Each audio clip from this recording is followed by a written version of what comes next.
parce que nous sommes des inconnus, l'intime se livre beaucoup plus facilement qu'il peut se livrer à des proches. Et notamment quand on est dans une situation de maladie grave, on ressent forcément une culpabilité vis-à-vis de ses proches. Et donc justement, le fait que ce soit une oreille anonyme qui arrive, que peut-être on ne reverra jamais, eh bien ça facilite le fait de déposer des paroles qui sont libres de tout filtre. AVS avec Philippe Robichon. AVS à votre santé, bonjour et bienvenue et bon début de semaine à tous. Et aujourd'hui c'est la journée mondiale du bénévolat. Je reçois aujourd'hui Elsa Walter, bonjour et bienvenue. Bonjour. On dit Walter ou Walter? On dit plutôt Walter parce que c'est d'origine alsacienne. D'accord. Vous pouvez dire comme vous voulez. Voilà, donc on va dire Walter, vous êtes bénévole d'accompagnement auprès des personnes gravement malades et en fin de vie. À noter que c'est le seul bénévolat encadré par la loi dite loi Kouchner.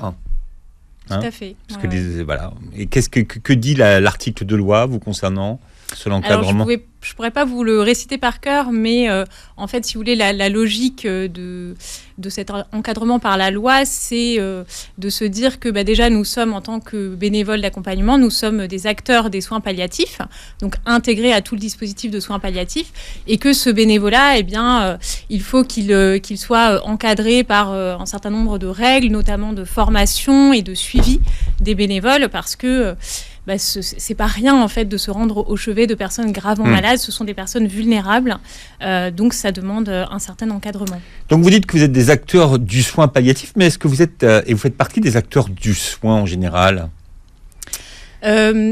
Si on considère que l'écoute est un soin, je pense qu'on peut dire qu'on fait partie des acteurs du soin, dans le sens où effectivement écouter les personnes, c'est aussi, je pense, quelque part leur apporter un soin. Quel regard le personnel soignant porte-t-il sur vous? À un moment donné, vous dites que finalement, les médecins, quand ils vous croisent, font que vous êtes assez transparente. Est-ce qu'ils ont conscience de votre présence et est-ce qu'ils savent ce que vous faites?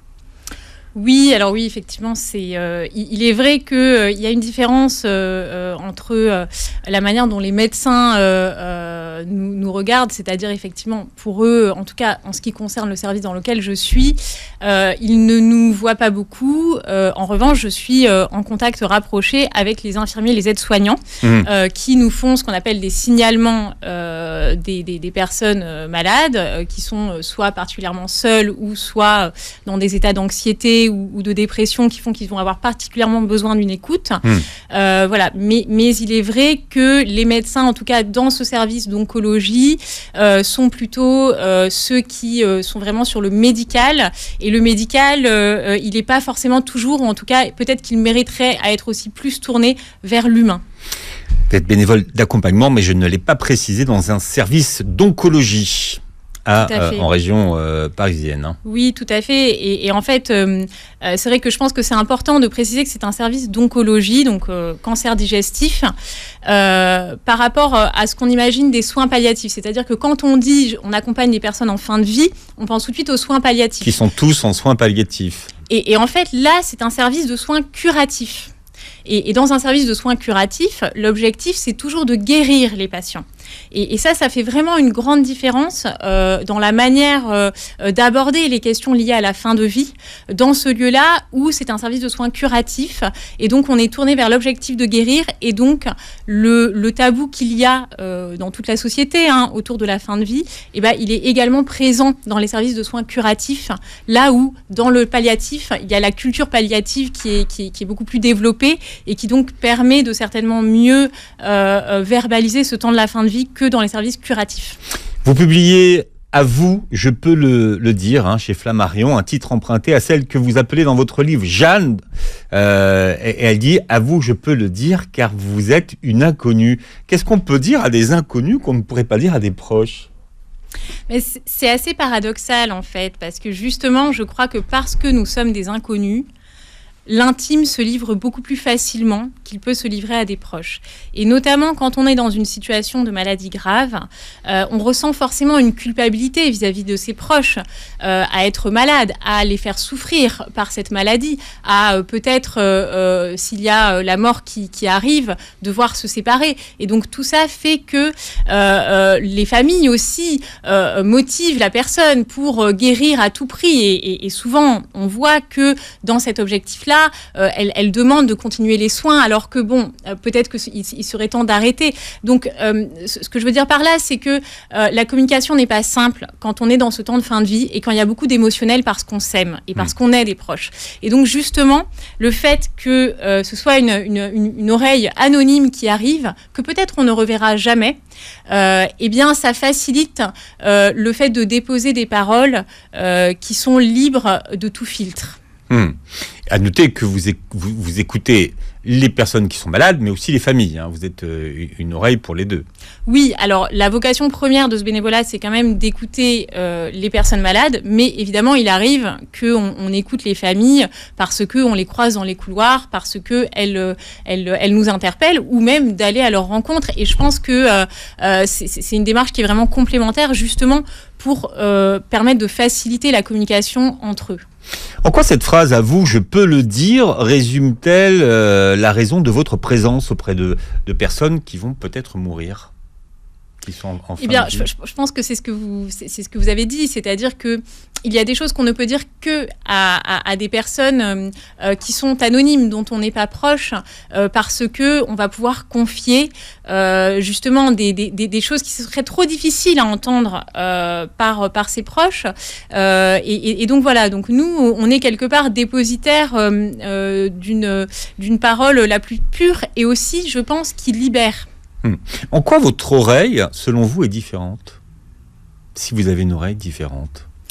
La mienne en particulier ou celle des bénévoles en général? Alors, par rapport effectivement, celle des bénévoles d'accompagnement, mais peut-être que vous-même, vous avez une oreille particulière. Déjà, on est formé à écouter, c'est-à-dire voilà, à être vraiment en présence de ce qui se dit et à accueillir ça de manière à la fois neutre et bienveillante. Donc, c'est vraiment une écoute très attentive et en même temps sans aucun jugement. Et effectivement, moi, à titre personnel, c'est une manière d'écouter qui me parle beaucoup parce que je pense que c'est comme ça qu'on rencontre en fait la vraie humanité de la personne en face. Et moi, c'est aussi ce qui c'est une des raisons qui m'a poussée à aller vers ce bénévolat, c'est de rencontrer des personnes que je ne connais pas dans une sincérité assez pure et dont finalement on a peu l'habitude dans la vie quotidienne où on porte un petit peu tous des masques sociaux et c'est bien normal, mais dans cet endroit-là où d'une part il y a la maladie qui fait qu'on ne peut plus tellement porter de masque et où en plus voilà, il y a cette rencontre entre l'anonyme et l'intime qui fait que effectivement l'écoute est particulière. Vous avez 33 ans, ouais. Donc ça veut dire que vous êtes une bénévole qui n'est pas retraitée. C'est-à-dire qu'à côté de ça, vous avez un vrai métier. Donc ça veut dire que vous complétez les deux. Hein. Il faut concilier les deux. Peut-être que c'est plus juste comme mot entre votre vie et votre vie de bénévole. Déjà, c'est un engagement de combien d'heures par semaine ? Alors sur le terrain, c'est un engagement d'environ 3-4 heures, enfin une demi-journée. Donc moi, je réalise plutôt à partir de la fin de la journée, à partir de 18h jusqu'à 21h à peu près. Et puis ensuite, il y a aussi les transmissions hebdomadaires qui prennent du temps. Donc ça consiste à appeler l'association après chaque visite hebdomadaire pour raconter le contenu des visites, pour dire quel patient on a vu, qu'est-ce qui s'est échangé, etc. C'est une manière pour les bénévoles de déposer aussi ce qu'ils ont entendu, ce qu'ils ont reçu, qui n'est pas toujours simple à recevoir, qu'il faut traverser aussi. Donc il y a ça. Ensuite, il y a les groupes de parole mensuels, donc animés par une psychologue clinicienne avec d'autres bénévoles. Ce qui pourrait ressembler à une forme de supervision. Oui, on peut dire ça, oui. C'est-à-dire qu'en tout cas, c'est une manière de nous accompagner et aussi de s'assurer que on est en capacité de recevoir ça et aussi de nous aider parfois à digérer certaines choses qui se sont vécues ou de se questionner de la bonne manière sur des questionnements qui sont soulevés évidemment par les rencontres qu'on fait. Mais avant ça, vous avez connu d'autres formes d'engagement associatif et bénévole. Qu'est-ce qui fait qu'à 33 ans, vous vous soyez dirigé vers l'écoute de personnes en fin de vie ? Qu'est-ce que vous répondez à ceux qui vous disent pourquoi ? Déjà, c'est pas anodin, oui. Vous voyez ce que je veux dire ? Oui, bien sûr. C'est vrai qu'on me pose souvent la question. Alors, souvent, ce que je réponds, c'est que déjà, il n'y a pas qu'une seule réponse et que je suis encore en train de chercher la réponse aussi, parce que je pense que c'est une vaste question. C'est un bénévolat qui implique des questionnements existentiels, qui implique un mouvement de vie particulier. C'est un chemin de vie, en fait, aussi, de choisir ce bénévolat. Moi, en fait, c'est vrai que du plus loin que je me souviens dans mon enfance, j'ai toujours eu des questionnements assez forts autour de la mort, autour de la vie dans la mort, autour du temps de la fin de vie. Voilà. Comme tout le monde, j'ai vécu des expériences de fin de vie, de deuil, etc. Pour ma part, assez jeune. Et je pense que ça a contribué à vraiment m'habiter, en fait. J'avais quelque chose qui m'a toujours habité de ça. Et puis, après, j'ai effectivement, comme vous le disiez, toujours eu des engagements associatifs parce que j'avais besoin de trouver, en fait, une utilité dans cette société qui soit autre que celle qui est rémunératrice. Mais c'était plutôt des engagements théoriques, c'est-à-dire pour des causes, voilà. Et en fait, à un moment donné, je crois que j'ai vraiment eu envie d'aller sur le terrain. Plutôt que de défendre une cause comme ça de manière abstraite, plutôt de me trouver auprès des personnes qui en ont besoin. Vous aviez besoin de mesurer votre utilité ? Pas forcément la mesurer, mais plutôt la ressentir de manière plus corporelle, peut-être. Mais 33 ans, c'est tôt. C'est pour ça que je vous pose la question, pour s'intéresser aux questions de la mort. Oui, alors... Il y a aussi, alors vous parlez, et là vous ne l'avez pas évoqué, mais de votre grand-mère, qui est peut-être à l'origine de votre engagement, mais dont vous n'avez pas assisté à la fin, en fait. Oui, je pense que en fait, effectivement... Elisabeth. Exactement, je vous ai raconté un petit peu l'historique lointain, l'historique proche, c'est-à-dire quelques années avant que je commence à faire ce bénévolat. Effectivement, j'ai perdu ma grand-mère. Alors, bon, c'est assez banal de perdre sa grand-mère autour de la fin de la vingtaine, mais effectivement, j'ai pas pu assister à sa fin de vie parce que j'habitais à l'étranger à l'époque, donc je la voyais 2 fois par an, et elle a eu une fin de vie dans un EHPAD, une fin de vie solitaire, douloureuse, et que j'ai eu du mal à comprendre. En fait, j'ai eu une forme de révolte qui est née de voir cette fin de vie d'une personne qui m'était si chère de cette manière-là. Et je crois que j'ai eu besoin à la fois d'accompagner d'autres personnes parce que je ne l'avais pas accompagnée elle, mais aussi de comprendre l'utilité de ce temps de la fin de vie que j'avais vraiment besoin de comprendre. Et comme c'est la journée mondiale du bénévolat, nous dédions cette émission à toutes ces femmes, à tous ces hommes qui donnent de leur temps gratuitement pour les autres. Voilà.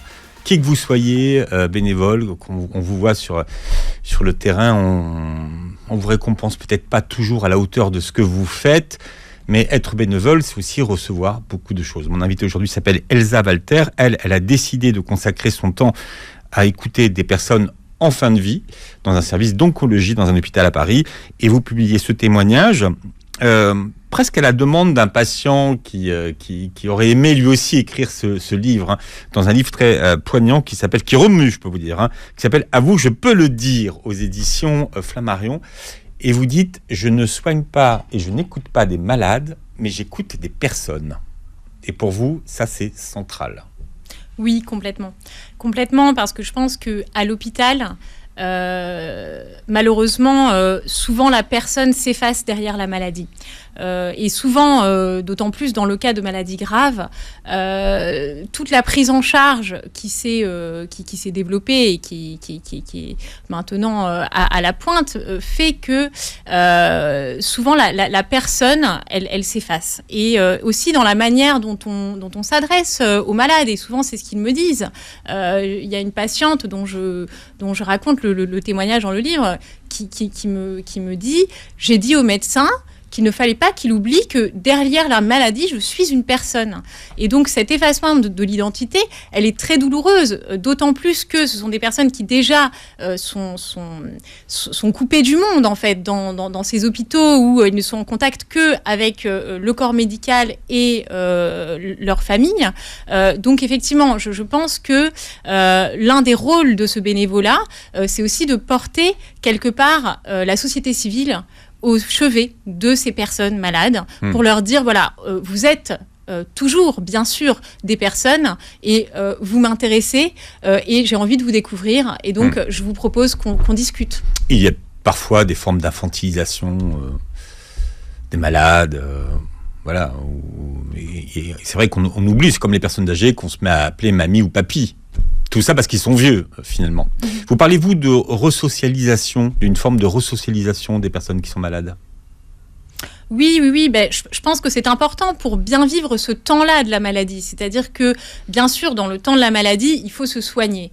Mais c'est quand même un temps où on continue à vivre aussi, où la personne continue d'exister. Exister, ça ne veut pas dire uniquement exister pour vaincre la maladie et être dans cette posture de combattant contre cette maladie. C'est aussi exister pour soi en tant que tel. D'autant plus pour les maladies graves qui, parfois, connaissent des fins où... ce sont les derniers moments de la vie. Je pense que c'est d'autant plus important parce que c'est les derniers moments de la vie de pouvoir les vivre en société, de pouvoir normaliser aussi ce temps-là et faire que des activités sociales puissent être maintenues pour ces personnes-là. Vous dites que la mort a disparu de notre société. Est-ce qu'on peut savoir à quel moment elle a disparu finalement ? Alors, a disparu... Ça n'a pas toujours été le cas. Quand je dis disparu, c'est que elle est sous le tapis. Oui, voilà. On la voit plus. C'est-à-dire qu'elle est invisibilisée. On n'est plus au contact. Oui, c'est ça. Je pense qu'elle a été invisibilisée. Alors là, c'est pas moi qui le dis, c'est l'historien Philippe Ariès qui a écrit un ouvrage qui résume parfaitement ce phénomène historique où finalement la mort en Occident, à partir de l'époque romantique, elle a été... on a commencé à en avoir peur et on a commencé à la cacher. Et donc, le temps de la fin de vie, donc ça a aussi coïncidé avec le développement de la médecine qui fait que tout ça s'est professionnalisé et donc on a soigné dans les hôpitaux. Et donc voilà, on a à la fois écarté les malades de la société pour mieux les soigner, mais aussi on a oublié les rituels autour de la fin de vie qui existaient auparavant et qui étaient centraux aussi pour vivre ce temps-là en société. C'était le mourant à l'époque, au Moyen-Âge, qui était acteur de sa fin de vie, qui réunissait autour de lui ses proches, les voisins, mais aussi l'entourage lointain qui venait le voir. Même les enfants venaient voir les mourants pour leur dire au revoir. Donc il y avait vraiment quelque chose du rituel social qui existait et le mourant en était vraiment acteur. Aujourd'hui, moi, ce que je constate à l'hôpital, c'est que souvent, on n'ose même plus dire à la personne qui est en fin de vie qu'elle est en fin de vie. Ça, c'est vraiment une phrase qui est bouleversante dans votre livre. Elles ne le savent pas, les personnes. Et on ne leur dit pas. Pas toujours, en tout cas. Toutes les situations sont différentes. Alors voilà, il faut toujours mettre des nuances à ça. Mais effectivement, en fait, comme on a peur, parce qu'il y a ce tabou autour de la fin de vie et de la mort, auquel l'hôpital n'échappe pas. Et pourtant, on y meurt. Et donc, ce qu'il faut savoir, c'est que parmi les décès qui ont lieu à l'hôpital, 80% de ces décès ont lieu dans des services curatifs. Donc, je vous expliquais cette différence entre c'est pas palliatif. Voilà, c'est pas palliatif. Donc, ça veut dire que la culture palliative, la culture de l'accompagnement en fin de vie est très peu présente. Et donc, effectivement, dans ces services curatifs, dédiés à guérir, on a du mal à aborder ces questions de la fin de vie. Et moi, ce que je constate, c'est que souvent, les fins de vie, elles sont annoncées très tardivement, parfois même quand le patient n'est déjà plus conscient, ou quand il est impossible d'envisager un transfert en soins palliatifs parce que la personne est déjà trop dégradée physiquement pour pouvoir la transporter. Donc effectivement, il y a vraiment une difficulté à dire ça. Parfois, ce sont aussi les familles qui disent aux soignants « ne lui dites pas parce qu'ils ne seraient pas capables de l'entendre ». Parfois, ce sont les soignants aussi qui eux-mêmes disent non, il ne serait pas capable de l'entendre, donc on ne va pas lui dire. Pour moi, ça me questionne beaucoup, parce que je me pose la question de comment est-ce qu'on peut décider par une attitude du malade qui nous laisse supposer qu'il ne serait pas capable d'entendre. Comment peut-on prendre cette responsabilité de décider qu'on va lui cacher une information essentielle qui concerne quand même juste sa vie. Sa fin de vie, bien sûr. Sa fin de vie. Voilà. Et donc, je pense que tout ça, ce sont des difficultés communicationnelles qui sont vraiment liées au tabou autour de la fin de vie. Vous dites que c'est un questionnement pour vous, mais qu'est-ce que vous donnez comme réponse finalement ? Est-ce que je suis là pour donner des réponses ? Non, mais je sais, mais je parle à la personne de votre expérience de terrain.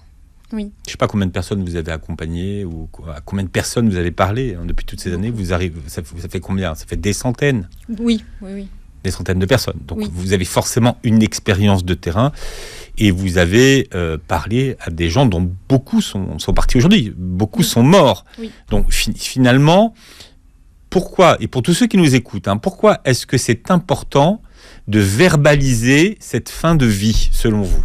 De votre expérience, pourquoi il faudrait la verbaliser ? Alors, je ne dis pas qu'il faut la verbaliser dans tous les cas. Parce que je pense encore une fois... Donc, il y a quand même des cas où il ne faut pas... Voilà, non, mais je pense qu'il faut aussi pouvoir respecter le déni de la personne. Quand c'est une personne qui vraiment ne veut pas savoir, elle a ses raisons, c'est sa manière de vivre la chose, il faut respecter ça. Je pense qu'il faut toujours respecter la volonté des personnes. Ça, c'est très important.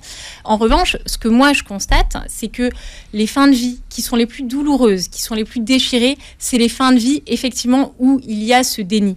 Où on ne dit pas que la fin de vie est là, où finalement on fait semblant qu'on est encore en train de guérir. Parfois, on continue des traitements de radiothérapie, de chimiothérapie jusqu'au bout. Parfois, on programme même des opérations alors que la personne est clairement dans un état qui fait que... moi, je me souviens par exemple de témoignages d'une femme qui avait 78 ans qui me disait « Moi, j'ai très peur parce qu'on m'a programmé... » Je veux plus qu'on m'ouvre le ventre. Voilà, exactement. On lui avait programmé une opération. Elle ne voulait pas. On l'a fait quand même. Donc aussi parce que le rôle de la famille qui va pousser à toujours essayer de guérir, etc. Voilà. Donc tout ça, en tout cas, tous ces problèmes de verbalisation de la fin de vie qui arrive ou qui est là, souvent créent des angoisses, créent des non-dits et rendent les séparations d'autant plus difficiles qu'on ne peut pas dire ce qu'on a à se dire juste avant une séparation ultime, parce que forcément, on a des choses cruciales à se dire dans ce moment-là, et donc pour pouvoir se les dire, il faut déjà pouvoir admettre que la fin de vie est là où s'annonce. Mais qu'est-ce qui bloque la possibilité de verbaliser ? C'est quoi ? C'est la peur de trouver les mots justes, vous voyez, ça peut être plein de choses. Souvent, c'est la culpabilité aussi. La culpabilité à la fois du patient qui, parfois, peut sentir en lui-même que, ça va être la fin. Moi, je pense qu'il y a quelque part une intuition du corps aussi. Mais comme il se sent coupable de ne pas réussir en tant que combattant contre ce cancer, il n'a pas réussi. Donc, il se sent coupable de ne pas avoir gagné cette guerre. Donc, il ne va pas l'admettre. Donc, finalement, il va jouer ce jeu aussi de continuer à se faire soigner. Il ne va pas vouloir contredire sa famille parce que... Il fait semblant, en tant que malade, il fait semblant devant sa famille, c'est ça ? Je pense que ça peut arriver, effectivement. Alors, faire semblant, c'est un peu péjoratif comme terme. Quand je dis faire semblant, c'est pour pas faire de peine, finalement. Voilà, c'est ça, pour pas faire de peine. Oui. Exactement, c'est pour pas faire de peine. Et de l'autre côté... C'est donner le change. C'est ça. Et de l'autre côté, les familles, de la même manière, pour ne pas faire de peine, même si elles peuvent voir, parfois, voilà, on voit des états de corps qui font que, on comprend. Mais finalement, elles ne vont pas non plus oser verbaliser parce qu'elles ont peur de blesser la personne qui est en fin de vie, leurs proches, en leur disant, ou alors elles ont peur que la personne pense qu'en fait elle ne les aime pas assez et que donc c'est pour ça qu'elles ont des facilités à dire voilà, tu es en fin de vie. Donc tout ça, encore une fois, je pense que tout ça c'est une acculturation qu'on a de ce tabou de la fin de vie qui fait que finalement on est paralysé quand il s'agit de verbaliser ça et ça fait du mal. Et c'est Elsa Walter qui partage son histoire ce matin jusqu'à 10h. Elle est alors j'allais dire écoutante, mais non, c'est bénévole, accompagnant toutes les personnes qui sont soit malades, soit en fin de vie, dans un hôpital et dans un service d'oncologie à Paris. Et vous racontez votre histoire dans un livre qui s'appelle « À vous, je peux le dire » aux éditions Flammarion. Vous racontez un petit peu comment est votre parcours de bénévole, qui, dans une association reconnue aujourd'hui d'utilité publique, l'exigence de votre parcours de recrutement et de formation. Et pourtant, dites-vous, aujourd'hui, on manque cruellement de bénévoles dans votre secteur. Oui, effectivement, oui, il y a une pénurie qui est constatée par l'ensemble des associations. Il y a d'ailleurs eu des appels de certaines associations pour essayer de recruter davantage de bénévoles. Effectivement, alors déjà, il y a eu un mouvement global après la crise du Covid et les différents confinements de désertion du bénévolat de manière générale. Je crois avoir entendu qu'il y a eu 4 millions de bénévoles en moins au niveau national, tout bénévolat confondu. Donc voilà, on n'a pas échappé à ça. En revanche, je pense qu'il y a des problématiques aussi plus spécifiques par rapport à ce bénévolat, qui est, comme on en a discuté, un bénévolat exigeant en termes d'engagement, en termes de temps passé, qui est aussi un bénévolat sur lequel on s'engage sur le long cours, sur plusieurs années, dans lequel on est formé, dans lequel on est suivi. Tout ça, ça demande beaucoup de temps et d'énergie. Quand on est dans la vie active, quand on a un métier à côté, et ben, effectivement, c'est pas toujours facile de concilier les deux. Alors, ça se fait au cas par cas, en fonction des environnements professionnels. Et il y a même des personnes, moi je connais des bénévoles qui ont fait le choix de se mettre à mi-temps pour pouvoir vraiment s'impliquer énormément dans ce bénévolat. Donc effectivement, je pense que on gagnerait à être beaucoup plus nombreux, parce que la réalité, c'est que on ne peut pas aller dans toutes les chambres. On n'est tout simplement pas assez nombreux. Déjà, tous les services hospitaliers ne sont pas forcément dotés de ce type de bénévoles. En fait, ce sont des conventions qui existent entre les services hospitaliers et les associations. Donc, il n'y a pas des conventions dans tous les services. Donc, effectivement, on passe à côté de personnes qui auraient besoin d'un accompagnement, tout simplement par manque de ressources humaines. Ouais. Mmh. Comment est-ce que vous rentrez en contact avec les gens ? On ne peut pas leur imposer. Donc, déjà, vous leur demandez s'ils sont d'accord ? Comment ça se passe ? Alors déjà, je suis orientée par les soignants vers des chambres de personnes qui vont soit être particulièrement seules, pas avoir beaucoup de visites, soit avoir des angoisses ou des symptômes qui font qu'elles vont avoir particulièrement besoin de parler. Donc je toque à la porte, tout simplement. Généralement, la porte de la chambre est fermée. On me permet d'entrer et là, je me présente. Alors comment vous vous présentez, Elsa ? Tout simplement, je me présente, je dis bonjour, je m'appelle Elsa, je suis bénévole au sein du service. Voilà, je viens vous rencontrer. Si vous avez envie de passer un petit moment, on pourrait discuter. Voilà. Généralement, c'est à peu près ça. Les mots peuvent varier en fonction, mais c'est toujours à peu près ça. Et donc, effectivement, c'est un moment délicat parce que la personne, souvent, elle est surprise par ce type de proposition. On n'a pas forcément l'habitude. Déjà, ils ne voient passer dans leur chambre que des soignants. Donc là, c'est une personne qui n'est pas en blouse blanche, voilà. Et donc, effectivement, c'est un moment où on est toujours un petit peu à marcher sur des œufs pour aussi essayer de comprendre où se situe la personne dans ce qu'elle vit quand on entre en contact visuel avec elle. Voilà, de trouver le bon positionnement, les bons mots, même la bonne tonalité de voix pour se mettre au diapason et finalement que notre proposition de conversation ait le plus de chances d'être acceptée. Oui, plus qu'une compétence, vous parlez d'une conscience. Oui, je pense que c'est la conscience de ce qu'on a à échanger avec les autres humains. C'est une conscience d'une certaine humanité qui se trouve là, qui se trouve dans ces hôpitaux et qu'il est difficile de regarder parce que effectivement, ça fait peur, comme on le disait, pour tout ce tabou qui est lié, voilà, et parce que évidemment, c'est pas agréable de regarder la maladie, de regarder des personnes qui sont en souffrance. Mais je crois que c'est effectivement la conscience aussi que cette souffrance-là, on a peut-être le devoir, collectivement, de la partager, d'en prendre notre part, parce qu'on est dans une société où on est tous interconnectés et que je pense qu'on a le devoir de s'aider mutuellement les uns les autres. Ma question va peut-être vous paraître décalée, pas appropriée, idiote, stupide. Est-ce que ceux qui vont mourir ont peur de mourir ? Ça dépend. Ça dépend, mais alors, c'est une très bonne question, puisque, en fait... Moi, j'ai failli pleurer dans votre livre, parce qu'on s'attache à des gens, parce qu'il y a des gens qui, au final, vont bien au départ. Oui. Voilà. Mais est-ce que ce sont des gens qui ont peur de mourir? Est-ce que la mort leur fait peur? Et qu'est-ce qui leur fait peur? En fait, ce qui est intéressant aussi, c'est qu'on suit des personnes tout au long de leur parcours et on peut voir aussi la manière dont elles évoluent par rapport à cette peur de la mort ou par rapport à cette peur d'autre chose que la mort. Souvent, moi, ce que j'entends beaucoup, c'est la peur de la dégradation, c'est la peur de la souffrance, c'est la peur de la dépendance. C'est toutes ces peurs-là. C'est finalement pas tant la peur de la mort en tant que telle, du fait d'être mort, c'est plutôt en l'occurrence, le regret de devoir se séparer d'une vie qu'ils aiment.